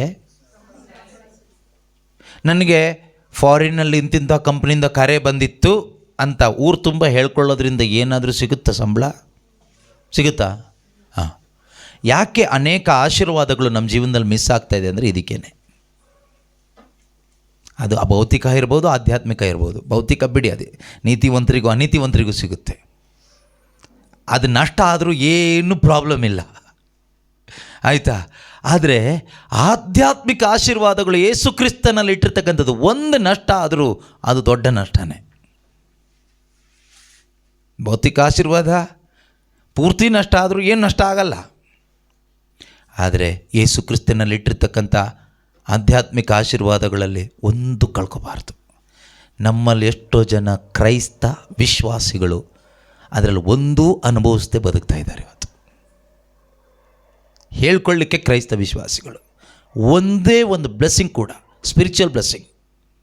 ಎಫಿಷಿಯನ್ಸ್ 1 ಹೇಳ್ತಾರಲ್ವಾ, ಎಫೆಸದವರಿಗೆ ಬರೆದ ಪತ್ರಿಕೆ 1ನೇ ಅಧ್ಯಾಯ 3, 4, 5, 6, 7, 8, 9, 10, 11, 13 ವಾಕ್ಯಗಳಲ್ಲಿ ಹೇಳುವಂತಹ spiritual blessings, heavenly blessings, divine blessings, eternal blessings, ಅದರಲ್ಲಿ ಒಂದೂ ಕೂಡ ಅನುಭವಿಸದೆ ಬದುಕ್ತಾ ಇರುವ ಕ್ರೈಸ್ತರು ಇದ್ದಾರೆ, ಬದುಕಿ ಸತ್ತೋದ ಕ್ರೈಸ್ತರು ಇದ್ದಾರೆ. ಅವ್ರು ಎಲ್ಲಿ ಹೋಗ್ತಾರೋ ದೇವರಿಗೆ ಮಾತ್ರ ಗೊತ್ತು. ನಾವು ಹೀಗೆ ಹೋದರೆ ಅವ್ರು ಹೋದಲ್ಲೇ ನಾವು ಹೋಗ್ತೀವಿ. ದಡ್ಡರಾಗಿ ಬದುಕಬಾರ್ದು. ಇದೊಂದು ಸಾಧಾರಣ ಕರೆ ಅಲ್ಲ. ಯಾವುದೋ ಕಂಪ್ನಿಯಿಂದ ಅಲ್ಲ ನಮಗೆ ಕರೆ ಬಂದಿರೋದು. ನಿಮ್ಮನ್ನು ನಾವು ಸೆಲೆಕ್ಟ್ ಮಾಡಿದ್ದೀವಿ, ನೀವು ಬಂದು ಜಾಯಿನ್ ಆಗಿ, ನೀವು ಆಯ್ಕೆ ಆಗಿದ್ದೀರಿ. ನಾನು ಆಯ್ಕೆ ಆದೆ ಅಂತ ಹೇಳಿಬಿಟ್ಟು ಊರಲ್ಲೆಲ್ಲ ಸ್ವೀಟ್ ಕೊಟ್ಟು ಬಂದು ಕೂತ್ಕೊಂಡ್ರೆ ತಿಂಗಳಂಡಿಗೆ ಸಂಬಳ ಬರೋದಿಲ್ಲ, ಪ್ರಮೋಷನ್ ಸಿಗೋದಿಲ್ಲ. ಇಲ್ಲೇನು ಹೇಳ್ತದೆ ವಾಕ್ಯ? ಈ ವರದಲ್ಲಿ ದೃಢವಾಗಿರಲು ಮತ್ತಷ್ಟು ಪ್ರಯತ್ನಿಸಿರಿ. ಈ ಕರೆ ಮತ್ತು ಆಯ್ಕೆ, God's call and God's election ಅಂತ ಹೇಳ್ತೀವಿ. The choice, God's calling and God's election, it is a gift, free gift. ದೇವರು ನಮ್ಮ ಮೇಲಿರುವ ಪ್ರೀತಿಯಿಂದ ಕೃಪೆಯಾಗಿ ನಮಗೆ ಕೊಟ್ಟಿರ್ತಕ್ಕಂಥದ್ದು ಈ ಕರೆ ಮತ್ತು ಆಯ್ಕೆ. ನಮ್ಮ ಯೋಗ್ಯತೆ ನೋಡಿದರೆ ಯಾರನ್ನೂ ಆಯ್ಕೆ ಮಾಡ್ಕೊಳ್ಳೋದು, ನನ್ನನ್ನಂತೂ 100% ಆಯ್ಕೆ ಮಾಡ್ಕೊಳ್ಳೋ ಯಾವ ಚಾನ್ಸು ಇಲ್ಲ. ನಿಮ್ಮ ಬಗ್ಗೆ ನನಗೆ ಗೊತ್ತಿಲ್ಲ, ಆಯಿತಾ? ಆದರೆ ಇವತ್ತು ದೇವರು ಏನಾದರೂ ನನ್ನನ್ನು ಆಯ್ಕೆ ಮಾಡ್ಕೊಂಡಿದ್ದಿದ್ರೆ ಅದು only the grace of god ಮಾತ್ರನೇ. ಅದರಿಂದ ಏನು ಹೆಮ್ಮೆ ಪಡಲಿಕ್ಕೂ ಇಲ್ಲ, ಯಾರೇನು ಮಾಡಿದ್ರು ನಮಗೆ ಬೇಜಾರಾಗಲಿಕ್ಕೂ ಇಲ್ಲ. ನಮ್ಮದೇನು ಇಲ್ಲಲ್ಲ, ಯಾರೇನು ಹೇಳಿದರು, ಯಾರೇನು ಮಾಡಿದರು, I don't care, I don't mind also, nothing to be worried. ಯಾಕೆಂದರೆ it's only the grace of God, ದೇವರ ಕರೆ. ನಾನು ಹೇಳ್ತಿರೋದು ಕ್ರೈಸ್ತ ಜೀವನದ ಬಗ್ಗೆ ಮಾತ್ರ. ಅದರ ನಂತರದ ಸ್ಪೆಷಲ್ ಕಾಲಿಂಗ್ ಬೇರೆ. ಈ ವರದಲ್ಲಿ, ಅಥವಾ ಈ ವರ ಅಂತ ಹೇಳುವಾಗ ಕರೆ ಮತ್ತು ಆಯ್ಕೆಯಲ್ಲಿ ದೃಢವಾಗಿರಲು ಮತ್ತಷ್ಟು ಪ್ರಾರ್ಥನೆ ಮಾಡಿ ಅಲ್ಲ. ಕೆಲವರಿದ್ದಾರೆ ಸೋಂಬೇರಿಗಳು, ಪ್ರಾರ್ಥನೆ ಮಾಡ್ತಾಯಿದ್ದೀವಿ ಬ್ರದರ್. ಯಾರು ಹೇಳಿದ್ರು ನೀನು ಪ್ರಾರ್ಥನೆ ಮಾಡ್ತಾಯಿದ್ದೀಯ ಇಲ್ಲ ಅಂತ? ಯಾರು ಕೇಳಿದರು? ಈ ಕರೆಯಲ್ಲಿ ದೃಢವಾಗಿರಲು ಬರೀ ಪ್ರಾರ್ಥನೆ ಮಾತ್ರ ಮಾಡ್ಕೊಂಡು ಸೋಂಬೇರಿ ಥರ ಓತ್ಲ ಹೊಡ್ಕೊಂಡಿದ್ರೆ ಆಗೋದಿಲ್ಲ.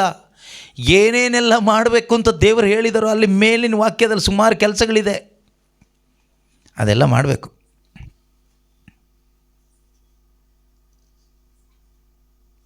ಮೇಲಿನ ವಾಕ್ಯಗಳಲ್ಲಿ, ಹಿಂದಿನ ಅಧ್ಯಾಯಗಳಲ್ಲಿ, ಅಪೊಸ್ತಲರ ಬೋಧನೆಗಳಲ್ಲಿ ಅನೇಕ ವಿಷಯಗಳಿದೆ. ಈ ಕರೆಯಲ್ಲಿ ದೃಢವಾಗಿ ನಿಲ್ಲಬೇಕಾದ್ರೆ ನಾವು ಪ್ರಾರ್ಥನೆ ಒಂದು ಮಾಡ್ತಾ ಕೂತ್ಕೊಂಡ್ರೆ ನೀನು ದೃಢವಾಗಿ ನಿಲ್ಲಲ್ಲ, ದೃಢವಾಗಿ ಮಲ್ಕೊಳ್ತೀಯ. ಆಮೇಲೆ ಪ್ರಾರ್ಥನೆ ಮಸ್ಟ್, ವಿ ಮಸ್ಟ್ ಪ್ರೇ.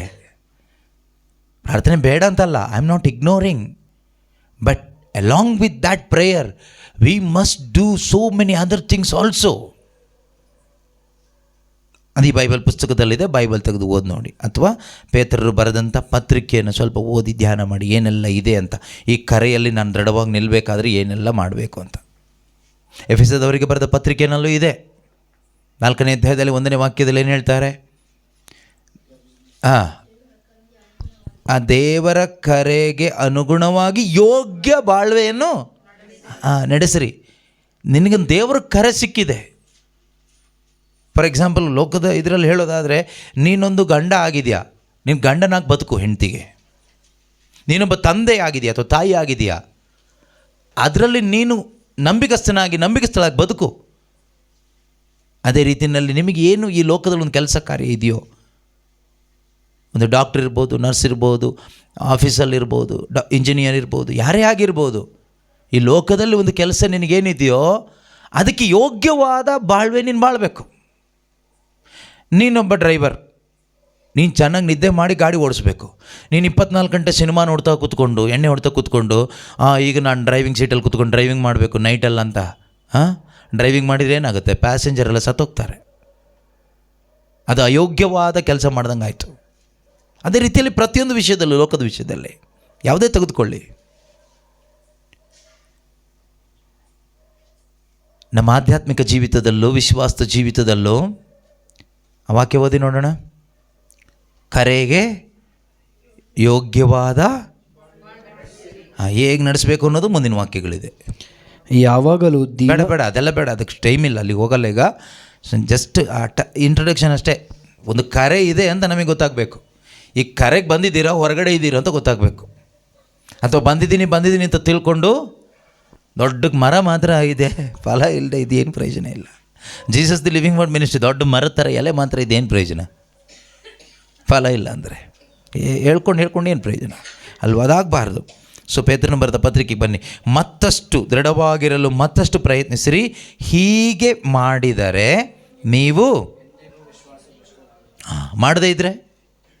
ಮಾಡದೇ ಇದ್ದರೆ ಪ್ರತಿದಿನ ವಿಶ್ವಾಸಭ್ರಷ್ಟರಾಗಿಯೇ ಬದುಕ್ತೀವಿ. ಎವ್ರಿ ಡೇ ನಾವು ಪ್ರತಿದಿನ ನಂಬಿಗಸ್ತರಾಗಿ ಬದುಕ್ತಾ ಇದ್ದೀವ ಆ ಕರೆಯಲ್ಲಿ, ಅಥವಾ ವಿಶ್ವಾಸಭ್ರಷ್ಟರಾಗಿ ಬದುಕ್ತಾ ಇದ್ದೀವ? ನಮ್ಮ ದೃಷ್ಟಿಯಲ್ಲಿ ನಾವು ನಂಬಿಗಸ್ತರೆ. ನಿನ್ನ ದೃಷ್ಟಿ ಬೇಡಪ್ಪ, ನಿಂದು ಮನುಷ್ಯ ದೃಷ್ಟಿ. ಈ ವಾಕ್ಯದ ಪ್ರಕಾರ, ವಾಕ್ಯದ ದೃಷ್ಟಿಯಲ್ಲಿ, ದೇವರ ದೃಷ್ಟಿಯಲ್ಲಿ ನಾನು ನಂಬಿಗಸ್ತನಾಗಿದ್ದೀನ? ನಿನ್ನ ದೃಷ್ಟಿಯಲ್ಲಿ ನಿನ್ನಷ್ಟು ನಂಬಿಗಸ್ತ ಯಾರೂ ಇಲ್ಲ. ದೇವರ ದೃಷ್ಟಿಯಲ್ಲಿ, ಲೋಕದೃಷ್ಟಿನಲ್ಲಿ ಅಲ್ಲ, ಫ್ರೆಂಡ್ಸ್ ದೃಷ್ಟಿಯಲ್ಲಿ ಅಲ್ಲ, ಟೀಮಲ್ಲಿರುವ ಇತರರ ದೃಷ್ಟಿಯಲ್ಲೂ ಅಲ್ಲ, ದೇವರ ದೃಷ್ಟಿಯಲ್ಲಿ, ವಾಕ್ಯದ ದೃಷ್ಟಿಯಲ್ಲಿ ನಾನು ನಂಬಿಗಸ್ತನಾಗಿ ಬದುಕಿದ್ದೀನ ಇವತ್ತು, ಈ ವಾರ, ಈ ತಿಂಗಳು, ಈ ವರ್ಷ? ಅದು ಮಾತ್ರ ಯೋಚನೆ ಮಾಡಬೇಕು. ಅವ್ರು ಬದುಕಿದಾರಾ, ಇವ್ರು ಬದುಕಿದಾರಾ ಅಲ್ಲ. ಅಲ್ಲೇ ನಾವು ಹಾಳಾಗಿ ಹೋಗೋದು. ಬೇರೆಯವ್ರು ಬದುಕ್ತಾ ಇದ್ದಾರಾ ಅಂತ ಹುಡುಕೋದ್ರಲ್ಲಿ ನಾವು ತುಂಬ ಎಕ್ಸ್ಪರ್ಟ್. ನೀವು ಅವ್ರನ್ನ ಹುಡುಕ್ತಾ ಇರಿ, ಅವ್ರು ಸ್ವರ್ಗಕ್ಕೆ ಹೋಗ್ತಾರೆ, ನೀವು ಕೆಳಗೆ ಹೋಗ್ತೀರಿ. ಅದಕ್ಕೆ ಫರಿಸಾಯರಿಗೆ, ಧರ್ಮಶಾಸ್ತ್ರಿಗಳಿಗೆ ಯೇಸು ಹೇಳಿದ್ದು, ನೀವು ಹಿಂಗೆ ಹುಡುಕ್ತಾನೇ ಇರಿ, ತಪ್ಕೊಂಡು ಹಿಡಿತಾನೇ ಇರಿ, ನಿಮಗಿಂತ ಮೊದಲು ವೇಶ್ಯೆಯರು, ಸುಂಕ ವಸೂಲಿಯವರು, ಪಾಪಿಗಳು, ಅನ್ಯರು ಸೀಟಲ್ಲಿ ಕೂತ್ಕೊಳ್ತಾರೆ. ನೀವು ಅಲ್ಲಿ ಇಲ್ಲಿ ಯಾರ್ಯಾರ್ದು ಏನೇನು ತಪ್ಪು ಹುಡುಕ್ತಾ ಇರ್ತೀರಿ. ಹುಡ್ಕೊಂಡೇ ಇರಿ, ನಿಮ್ಮಿಷ್ಟ. Price the lord. ಅದರಿಂದ ಪ್ರೀತಿಯ ಸಹೋದರ ಸಹೋದರಿಯರೇ, ಯಾಕೆ ಇದನ್ನು ಹೇಳ್ತಾ ಇದ್ದಾರೆ ಅಂದರೆ, 11ನೇ ವಾಕ್ಯ ಹೇಳುತ್ತೆ, ನಮ್ಮ ಪ್ರಭು ಹಾಗೂ ಉದ್ಧಾರಕ ಯೇಸು ಕ್ರಿಸ್ತರ ಅಮರ ರಾಜ್ಯವನ್ನು ಪ್ರವೇಶಿಸುವ ಭಾಗ್ಯವನ್ನು ದೇವರು ನಮಗೆ ಉಚಿತವಾಗಿ ಅನುಗ್ರಹಿಸಿದ್ದಾರೆ. ಇದನ್ನು ಕಳ್ಕೋಬಾರ್ದು. ಇದು ಸುಮ್ಮನೆ ನಾನು ಯೇಸು ನಂಬಿದ್ದೀನಿ ಅಂತ ಹೇಳ್ಬಿಟ್ಟು ಅಲ್ಲಿ ಹೋಗಿ ಸೀಟ್ ಕೊಡಲ್ಲ. ನಂಬಿಕೆಯ ಜೀವನ ಬೇಕು. Faith is good, it's needed, but life of faith is also needed. Faith is needed, saving faith, ಅದಾದಮೇಲೆ ಲಿವಿಂಗ್ ಫೇತ್. ವಿಶ್ವಾಸದ ಜೀವನ ತುಂಬ ಮುಖ್ಯ. ಅದಿಲ್ಲದೆ ಇದು, ಅದು ಯಾವಾಗ ಮುಖ್ಯ? ವರ್ಷಕ್ಕೊಂದ್ಸರಿ ಅಲ್ಲ, ರಿಟ್ರೀಟ್ ಟೈಮಲ್ಲಿ ಅಲ್ಲ, ಪ್ರೇಯರ್ ಟೈಮಲ್ಲಿ ಅಲ್ಲ, ಅಲ್ಲಿ ನಾಟಕ ಮಾಡಿ ಹೋಗ್ಬಿಡ್ತೀವಿ, ಪ್ರಯೋಜನ ಇಲ್ಲ. ಎಲ್ಲ ಮುಗಿದ ಮೇಲಿರುವ ಅಣುದಿನದ ಡೈಲಿ ಲೈಫ್, ನಮ್ಮ ಕುಟುಂಬದಲ್ಲಿ, ಕೆಲಸ ಮಾಡೋ ಜಾಗದಲ್ಲಿ ದೇವರು ನಮ್ಮನ್ನು ಎಲ್ಲೆಲ್ಲಿ ಇಟ್ಟಿದ್ದಾರೋ ಅಲ್ಲೆಲ್ಲ ವಿಶ್ವಾಸ ಭ್ರಷ್ಟರಾಗದೆ ನಂಬಿಗಸ್ಥರಾಗಿ ಕೊನೆ ತನಕ ನಿಲ್ಲಬೇಕಾದರೆ ನನ್ನ ಕರೆ ನನಗೆ ಮೊದಲು ಅರ್ಥ ಆಗಬೇಕು, ನನ್ನನ್ನು ಕರೆದಿದ್ದು ಯಾರು ಅಂತ ಅರ್ಥ ಆಗಬೇಕು, ಯಾತಕ್ಕಾಗಿ ಕರೆದಿದ್ದಾರೆ ಅಂತ ಅರ್ಥ ಆಗಬೇಕು. ಅದು ಅರ್ಥ ಆಗಲಿಕ್ಕೆ ಇದೊಂದು ವಾಕ್ಯ ಹೇಳಿ ನಿಲ್ಲಿಸ್ಬಿಡ್ತೀನಿ ನಾನು. 3ನೇ ವಾಕ್ಯ ಒಂದು ಓದ್ಬಿಡೋಣ. ತಮ್ಮ ಸ್ವಂತ ಮಹಿಮೆಯಲ್ಲೂ ಸೌಭಾಗ್ಯದಲ್ಲೂ ಭಾಗಿಯಾಗಲು ದೇವರು ನಮ್ಮನ್ನು ಕರೆದಿದ್ದಾರೆ. ತಮ್ಮ ಸ್ವಂತ ಮಹಿಮೆಯಲ್ಲಿ, to take part in his own glory, ಅವರ ಸ್ವಂತ ಮಹಿಮೆಯಲ್ಲಿ ಭಾಗಿಯಾಗಲು ದೇವರು ನಮ್ಮನ್ನು ಕರೆದಿದ್ದಾರೆ. ಇದು ಸಾಧಾರಣ ವಿಷಯ ಅಲ್ವೇ ಅಲ್ಲ, ಚೀಪಾದ ವಿಷಯ ಅಲ್ಲ, ಅಳಿದು ಹೋಗುವ ವಿಷಯ ಅಲ್ಲ, ಸಂಪಾದನೆ ಮಾಡಲಿಕ್ಕಾಗುವ ವಿಷಯ ಅಲ್ಲ. It's free gift. ಈ ಕಾಲಿಂಗ್ ಅನ್ನೋದೊಂದು ಗಿಫ್ಟ್. ಇದನ್ನು ಹಾಳು ಮಾಡಿಕೊಂಡಷ್ಟು ದಡ್ಡತನ ಬೇರೆ ಯಾವುದೂ ಇಲ್ಲ. ಅದರಿಂದ ಪ್ರೀತಿಯ ಸಹೋದರ ಸಹೋದರಿಯರೇ, ದೇವರು ಪ್ರೀತಿಯಿಂದ ಅವರ ಮಕ್ಕಳಾಗಿರುವ ನಮಗೆ ಈ ರಾತ್ರಿಯಲ್ಲಿ ನೀಡುತ್ತಿರುವ ಈ ಎಚ್ಚರಿಕೆಯ ಮಾತನ್ನು ನಾನು ಮತ್ತು ನೀವು ನಾವೆಲ್ಲರೂ ಕೂಡ ನಿಜವಾಗಲೂ ದೇವರು ನನಗೆ ಹೇಳಿದ್ದಾರೆ ಅಂತ ನಾವಿದನ್ನು ಹೃದಯದಲ್ಲಿ ಬಹಳ ನಮ್ರತೆಯಿಂದ ನಮ್ಮ ಹೃದಯದಲ್ಲಿಟ್ಟು ಪರಿಗ್ರಹಿಸಿ ಆ ಕರೆಗೆ ಯೋಗ್ಯವಾದ ಜೀವನ ನಾವು ಜೀವಿಸಬೇಕು. ಇಲ್ಲದೇ ಇದ್ದರೆ ನಾವು ದೇವರಿಗೆ ದ್ರೋಹ ಮಾಡ್ದಂಗೂ ಆಗುತ್ತೆ, ಅನೇಕರಿಗೆ ದ್ರೋಹ ಮಾಡ್ದಂಗೂ ಆಗುತ್ತೆ. Praise the Lord. ಹಾಲೆಲೂಯಾ.